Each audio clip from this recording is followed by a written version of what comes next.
बिस्मिल्लाहिर्रहमानिर्रहीम अस्सलाम वालेकुम। आज का मौजू अपनी नौइयत में कुछ हसास भी है और सोच विचार के लिए कुछ आपके लिए सवालात भी छोड़ जाएगा। मगरिब यानी वेस्ट अपने इंसानी और जो जमहूरी उसूल हैं उसमें कितना उसमें तज़ाद पाया जाता है जब वो ग्लोबल वेस्ट या ग्लोबल साउथ की बात करता है, यानी तरक्की पजीर और वो ममालिक जो तीसरे दर्जे के ममालिक कहलाते हैं, उन ममालिक पर अपना जो एजेंडा है, जो जमहूरी उसूलों का या इंसानी हुकूक का एजेंडा मुसलत करते हुए वो किस कदर सख्ती से वो काम लेता है, लेकिन फिर उन्हीं उसूलों को वो किस कदर बेदर्दी से पामाल करता है अपने मुआशरे में। अब उसी में से एक उसूल तो ये है कि जब वो औरत के हुकूक, उसकी आज़ादी, उसकी मसावात और उसकी खुद मुख्तारी की बात करता है, तो फिर उसी औरत को वो दूसरे दूसरे रुख के साथ ना सिर्फ उसे बतौर जिन्स यानी ऑब्जेक्टिफाई करता है, बल्कि वो उसकी जो इज़्ज़त नफ्स है, जो उसकी इज़्ज़त है, उसकी इज़्ज़त नफ्स है, उसकी कमज़ोरी है, वो उससे किस तरह उसका इस्तेहसाल करता है। और इस तमाम को एक फिर फेमिनिज़्म के एक लबादे में ओढ़ा जाता है, फेमिनिज़्म का उसे नाम दिया जाता है और उसे ये करार दिया जाता है कि ये औरत जो है वो वो जिस तरीके से उसकी जिन्स बतौर जिन्स उसे इस्तेमाल किया जा रहा है, वो उसकी अपनी आज़ादी और उसकी अपनी आज़ादी इज़हार राय के तहत वो ऐसा कर रही हैं। ये एक उसका एक तज़ाद है जो उसके माशरे में पाया जाता है और ये कैसे तज़ाद खुलकर सामने आता है, आज इसी मौजू पर हम बात करेंगे। दरअसल आप इस मौजू से बखूबी वाकिफ़ होंगे कि ये जो सेक्स ट्रेड है, यानी कि जो औरत की जिनसी तिजारत होती है दुनिया भर में, उसमें यूरोपी जो अक़दार हैं और यूरोपी जो समाज का जो का फ़लसफ़ा है, उसका कितना हाथ है। अब इसी मौजू पर मैं आज एक किताब आपके सामने पेश करूँगा। ये किताब है इस मौजू से द इंडस्ट्रियल वजाइना। इसकी मुसन्निफ़ा जो हैं शीला जेफरीज़, ये आप नाम भी देख सकते हैं। ये प्रोफ़ेसर हैं, मुहक्किक हैं ऑस्ट्रेलिया की एक यूनिवर्सिटी में, और इन्होंने इदाद-ओ-शुमार के साथ और उन थियोरेटिकल जो इसमें एविडेंस होती है या सपोर्ट होती है, जो फेमिनिज़्म की थ्योरीज़ हैं, उनके ज़रिए साबित किया कि यूरोप की जो इंसानी हुकूक की जो कदरें हैं, वो किस कदर पामाल होती हैं कि जब वो एक जानिब तो औरत के हुकूक की बात करता है, वो ना सिर्फ़ मुस्लिम मुआशरे बल्कि दीगर एशियाई और जो तरक्की पज़ीर ममालिक उनके मुआशरों पर वो हमलावर होता है, उन पर अपनी जो उनके कवानीन तब्दील करने की कोशिश करता है या उन्हें उन पर मुख्तलिफ ताज़ीरें यानी पाबंदियों की सूरत में मुख्तलिफ सज़ाएँ उन पर तजवीज़ करता है। लेकिन अपने मुआशरे में उसकी जो औरत है, जो कमज़ोर औरत हो, वो उसके मुआशरे में आकर अपनी ना सिर्फ़ इज़्ज़त किस तरीके से गिनवाती है, बल्कि उसकी इज़्ज़त की किस तरह तिजारत की जाती है और उसका किस तरह इस्तेहसाल किया जाता है। अब ये जो सेक्स ट्रेड है या जो जिन्स की तिजारत है, ये कोई नया इसमें ये फिनोमिनन नहीं, बल्कि ये गुज़श्ता इंसानी तारीख के साथ मुंसलिक है। हर दौर में औरत की जिनसी उसकी तिजारत होती रही, उसका जिनसी इस्तेहसाल होता रहा। जदीद तारीख में 18वीं और 19वीं सदी में अगर जब देखा जाए, जब गुर्बत थी, बेरोज़गारी थी, अफ़लास था और इसमें जो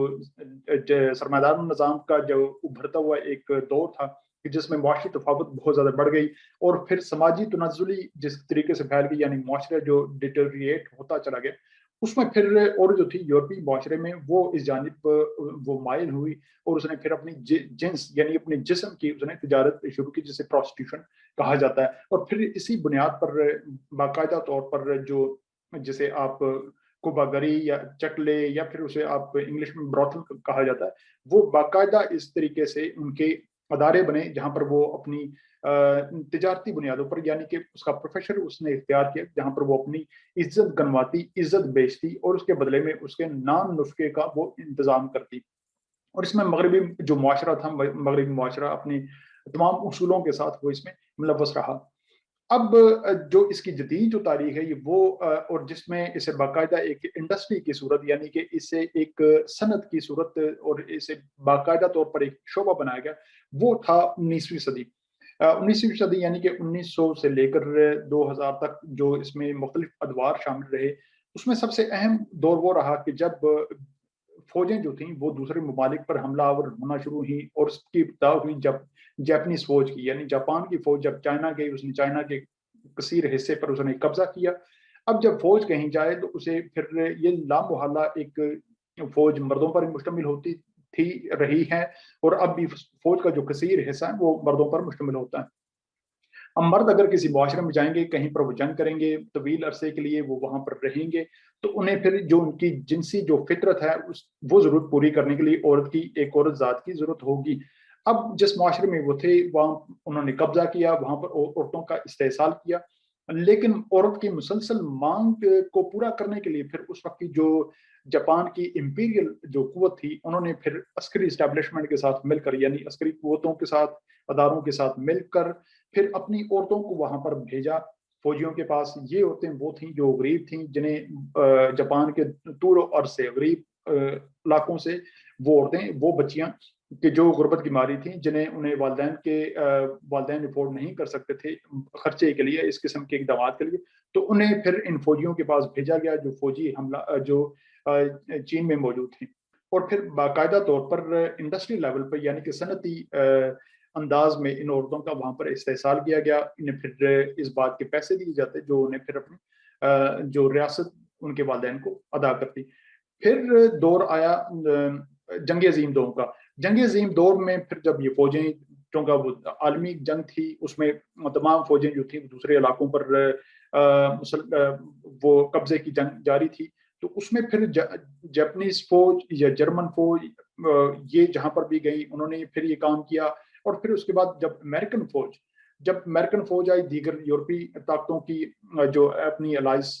जो फौजें थी उनकी मदद करने के लिए वो एशिया में आई, उसमें थाईलैंड, फिलिपाइन, जापान, उसमें कोरिया और ये चाइना वगैरह, ये तमाम खिते पर जब अमेरिकन फौज मुसल्लत हुई, काबिज हुई, तो फिर उसने इसी काम को बाकायदा एक सनद का रुख दिया, और वहां पर एशियाई जो औरतें थी उनका इस्तेसाल किया। वहां पर हजारों के हिसाब से, ये कहा जाता है कि हजारों, जिसमें 50,000 तक का भी एक फिगर जो है इसमें नोट किया, वो कोट किया गया है। इतनी औरतों का वहां पर बाकायदा तौर पर उनका इस्तेसाल किया जाता, और उनके ब्रॉथल्स यानी कि इस किस्म के चकले या कुबागरी के वो अदारे कायम किए गए जिनमें उनका जिनसे इस्तेसाल किया जाता। तो ये अमेरिकन फौज की वहां पर तारीख थी। ये तो अब इस दौर को अगर देखा जाए तो फिर 30 का, 40 और 50 का अशरा ऐसा रहा कि जिसमें जंगें जारी रहीं, और उसमें बहुत ज्यादा औरतों की जिनसी तजारत रही, और इसके पीछे अमेरिकन फौज का और अमेरिकन हुकूमत और उसकी मिलिट्री स्टैब्लिशमेंट का बहुत बड़ा हाथ रहा। और फिर आपने ये भी देखा होगा कि जब ये फौजें वहां से चली गई, तो फिर कोरिया, फिलिपाइन और थाईलैंड में इस सनत को, इस पेशे को, इस उगली पेशे को बाकायदा एक सनत का सनत की एक शक्ल दी गई। और आज भी ये चंद ममालिक जो हैं, जिसमें थाईलैंड और फिलिपाइंस और इस किस्म के जो ममालिक हैं, वो अपने इस शोबे की वजह से जाने जाते हैं। अब उसके बाद फिर नया एक दौर आया, जब 50 की दिहाई का और 60 की दिहाई, 70 की दिहाई का एक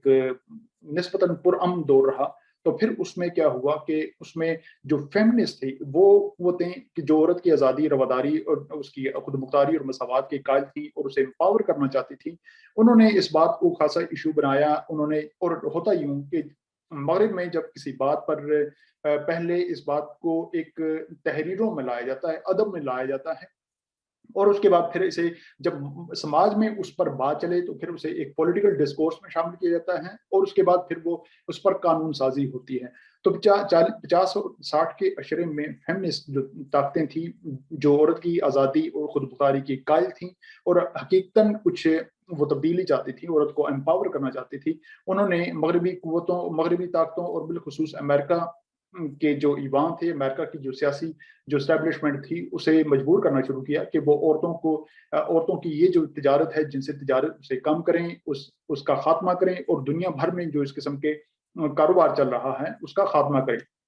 और इस बात पर खासी फिर उस वक्त कानून साजी भी होती रही, और इसी बुनियाद पर फिर यूएन के जो कानून थे वो बनाए गए 1949 और 50 में। लेकिन फिर 70 का अशरा जब आता है, तो उसमें हम ये देखते हैं कि जो कैपिटलिज्म का जब दौर आता है, जब कैपिटलिज्म के तहत जो मुल्की जो मईशत है वो परवान चढ़ती है, और फिर एक ही ऐसा नजरिया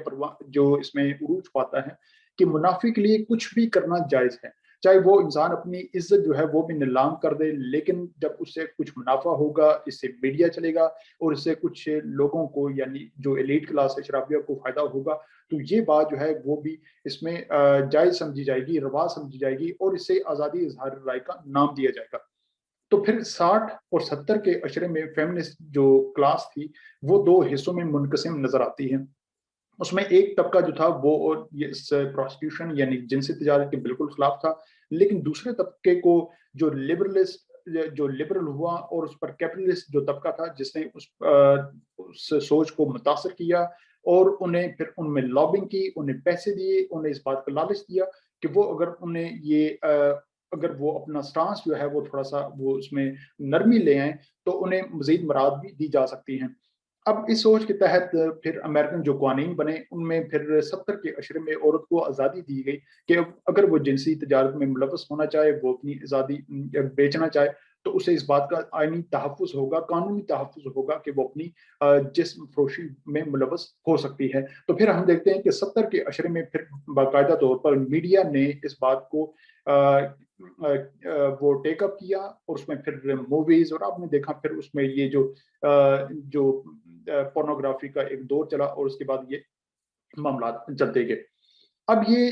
چونکہ اس کے پیچھے ایک باقاعدہ میڈیا شامل رہا، اس میں سیاستدان ملوث رہے اور اس میں تمام وہ کاروباری طبقہ شامل رہا کہ جو عورت کی جنسی استحصال سے، اس کی عزت کی نیلامی سے وہ مالا مال ہو سکتا تھا، اور پھر ایسا وقت آیا کہ جو اس کے منافع تھا اس جنسی تجارت کا اور پورنوگرافی اور اس قسم کے جو کام تھے، وہ منافع عام جو فلم انڈسٹری تھی اس سے کئی گنا بڑھ چکا تھا اور اس میں بہت بڑی کمپنیز بھی انوالو ہو گئی، اور آپ نے دیکھا پھر انٹرنیٹ پہ اس کے ہزاروں لاکھوں کروڑوں کروڑ پیجز اور اس قسم کی یعنی کہ قوم کی ایک ذہن سازی کی گئی، اور اس میں اسے باقاعدہ طور پر جو نوجوان لڑکیاں تھیں، نوجوان بچیاں تھیں، انہیں اس جانب راغب کیا گیا۔ اب ہوتا یوں کہ چونکہ یہ ایک پروسٹیوشن اور پروسٹیوٹ ایک برا لفظ ہے اس کے عورت کے لیے استعمال کیے جانا، کہ اسے یہ کہا جائے کہ وہ ایک ایسا لفظ استعمال کرنا کہ جس میں اسے یہ احساس دلایا جائے کہ وہ اپنی عزت کی نیلامی کرتی ہے اور وہ اپنی جسم بیچتی ہے، تو وہ شاید اسے ناگوار گزرے۔ لیکن اسی میڈیا میں لابنگ کرنے والے یہ جو کیپٹلسٹ طبقہ تھا، اس نے اس تمام جو اس کی ڈکشنری تھی اسے مکمل طور پر اسے چینج کر کے رکھ دیا۔ اب جہاں پر پروسٹیوشن استعمال ہونی تھی اسے سیکس ٹریڈ کا نام دیا گیا، جہاں پر جو پروسٹیٹیوٹ لفظ تھا عورت کے لیے وہاں پر اسے سیکس ورکر کا یا امپلائی کا لفظ دیا گیا، اور اس تمام کو انڈسٹری کا نام دیا گیا، یعنی اس غلاظت کو انڈسٹری کا نام دے کر اسے کچھ ایسے لفظوں میں اور اس میڈیا میں ایسا پیش کیا گیا کہ یہ بھی عام دیگر کاروباروں کی طرح ایک شعبہ ہے کہ جس میں عورت جو ہے وہ اپنی آزادی سے کام کر سکتی ہے اور اپنا پیٹ پال سکتی ہے۔ یعنی ریاست نے اپنی ذمہ داری اٹھا لی کہ وہ عورت کو تحفظ فراہم کرے، اس کی عزت کی حفاظت کرے، بلکہ عورت کے کندھوں پر چھوڑ دیا اس بات کو کہ وہ چاہے جو مرضی کرے اور اسے آزادی حاصل ہوگی۔ اور یعنی اس طریقے سے جو ایک فیمنسٹ طبقہ تھا جو اس غلاظت کے خلاف تھا، جو اس جنسی استحصال کے خلاف تھا، اسے دبا دیا گیا، اور جو دوسرا طبقہ تھا جس پر کیپٹلسٹ طبقے نے اپنا تسلط جما لیا تھا، وہ طبقہ جو ہے وہ اس میں حاوی رہا۔ اور پھر اسی طرح امریکہ کی دیکھا دیکھی یورپ کے دیگر جو ممالک تھے انہوں نے بھی پھر اپنی قانون سازی کی اور اپنے قوانین چینج کیے۔ پھر آپ نے دیکھا کہ امریکہ کے پھر کلبز آباد ہوئے، اس میں جو میڈیا تھا وہ آباد ہوا، فلموں میں اس بات کی اجازت دی گئی، اور پھر وہاں پر دنیا بھر سے بالخصوص جو کمیونسٹ بلاک تھے وہاں سے وہ عورتیں جو غربت سے تنگ تھیں، جو سیاسی وہاں پر کلغنیں تھیں، ان تمام حالات سے تنگ آ کر وہ امریکہ جانے لگ پڑی، ان کی اسمگلنگ ہوئی، ان میں وہ عورتیں کہ جو نو عمر تھیں، لڑکیاں تھیں، ان کی پھر وہاں پر عزتیں نیلام ہونے لگی اور ہر طریقے سے ان کا استحصال ہوا۔ اور پھر آپ نے دوسری جانب یہ بھی دیکھا کہ چاہے نیدرلینڈ ہو، جرمنی ہو، اور اس قسم کے فرانس ہو، کہ وہاں پر بھی جو اس قسم کے جو سیکس شاپس تھیں وہ کھل گئیں، کلبس کھل گئے، اور وہاں پر ایمسٹرڈیم اور اس قسم کے باقاعدہ شہر جانے لگے ٹورسٹوں کے لیے کہ وہاں پر جسم فروشی ہوتی ہے۔ اور پھر چونکہ جب یہ ایک باقاعدہ صنعت کے طور پر اختیار کر گئی تو پھر اسے ایشیا کے وہ ممالک جہاں پر امریکہ نے اس غلاظت کے بیچ بوئے تھے ملٹری اسٹیبلشمنٹ کے ذریعے، جن میں بشمول تھائی لینڈ، فلپائن اور कोरिया वगैरह, वहाँ पर फिर इस बात को टूरिज्म इंडस्ट्री का नाम दिया गया। और ये टूरिज्म इंडस्ट्री की जिसमें औरतें, वहाँ की औरतें जो हैं वो बाकायदा तौर पर अपनी इज्जत नीलाम करती हैं, और रियासत जो है वो इसमें बतौर पिम्प यानी कि दलाल के तौर पर काम करती है। उसने इस बात को फैसिलिटेट किया कि बैरून दुनिया से गैर मुल्की शहरी आए, उस मुल्क में उन औरतों के साथ वो जिनसी ज्यादती करें, जिनसी ताल्लुक कायम करें, और इस बात के लिए रियासत को जो है वो उस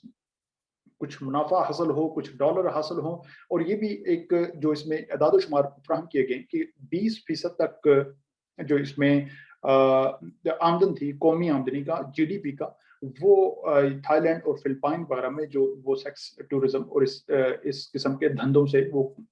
उसका कंट्रीब्यूशन बनता है। तो इसमें बहुत सारे ममालिक और रियासतों ने फिर वो दलाली का काम भी शुरू किया। ये तो रहा एक तरफ। अब इसमें जो अहम नुकता है वो ये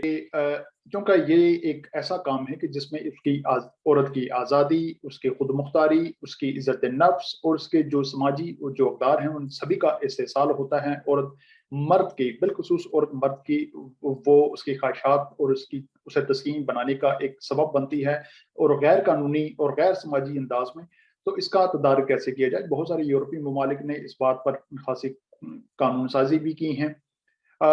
स्वीडन का मैं आपको बता सकता हूँ कि स्वीडन में यहाँ पर औरत जो है वो अगर कोई ऐसी पेशावर औरत हो, वो अगर ये काम करे तो फिर उसमें औरत को सजा नहीं दी जाएगी, उसे विक्टिम यानी कि उसे एक मुतासरा का दर्जा दिया जाएगा कि चूंकि वो गुर्बत से मुतासरा थी, तो वो इस किस्म के काम में मुलव्वस हुई। लेकिन जो इसमें जो मर्द होगा जो ये इस काम में इन्वॉल्व होगा, उसे फिर जो है वो सजा और जुर्माने का सामना करना पड़ेगा। तो इसी वजह से स्वीडन जैसे मुल्क में ये प्रोस्टिट्यूशन का जो एक नेटवर्क है वो बहुत कम है, बहुत कम इसमें जो औरतें हैं वो मुलव्वस होती हैं। उसकी वजह ये है कि जब आप डिमांड साइड यानी कि मर्द की जानिब से क्योंकि इसकी तलब की जाती है, जब आप उस पर ज़र्ब लगाते हैं, तो सप्लाई जो है यानी औरतों की जानिब से, पेशावर औरतों की जो सप्लाई है वो खुद ब खुद कम हो जाती है। वो उसमें जो उसके इम्कानात होते हैं वो ऐसा कम होते जाते हैं, और औरत इस बात पर फिर वो कोशिश करती है कि वो किसी दीगर शोबे में अपनी वो तवानाइयाँ इस्तेमाल करे, वो इस शॉर्टकट में ना पड़े, वो अपनी इज्जत नीलाम ना करने पर मजबूर हो, बल्कि वो दीगर किसी कानूनी तरीके से वो अपनी इज्जत नफ्स को बहाल रखे, अपना और अपने कुंबे का वो ख्याल रख सके।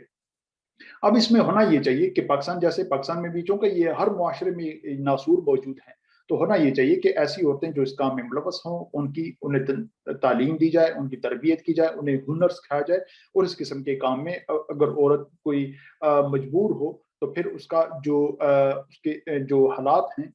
वो सरकार जो रियासत हो वो अपने जिम्मे लें। और इस किस्म की जो एनजीओज हैं जो जो मुआशरे के साथ मुखलिस हैं, जो औरतों की खुद मुख्तारी के लिए कुछ हकीकतन करना चाहती हैं, वो उन औरतों को उन्हें ऐसे मौके फराहम करें कि वो इस किस्म के गलाजत और इस किस्म के जिससे वो इस्तेसाल में न पड़ें। तो ये इस किताब का जो लुब्बे लुबाब था और इसका एक मरकजी उसका ख्याल था। यानी कि आज का अगर वो देखा जाए तो उसमें जो ब्लॉग है उसका मरकजी मरकजी ख्याल ये है कि वेस्ट का ये जो एक औरतों की आज़ादी खुद मुख्तारी का एक जो नारा है, वो उसका खुद ही ना सिर्फ से पामाल करते हैं, बल्कि उसे ऑब्जेक्टिफाई करके उसे औरत को बतौर जिन्स न खुद इस्तेमाल करते हैं, बल्कि वो दूसरे ममालिक को भी तरगीब देते हैं और मजबूर करते हैं कि वो औरत को इस तरीके से इस्तेमाल करें। और यही चीज़ आज हम अपनी मीडिया में देखते हैं कि अगर आपने एक शेविंग ब्लेड की अगर मिसाल ले लें, वो भी जब जिसका औरत के साथ खास लेना देना नहीं, उसकी भी जो वो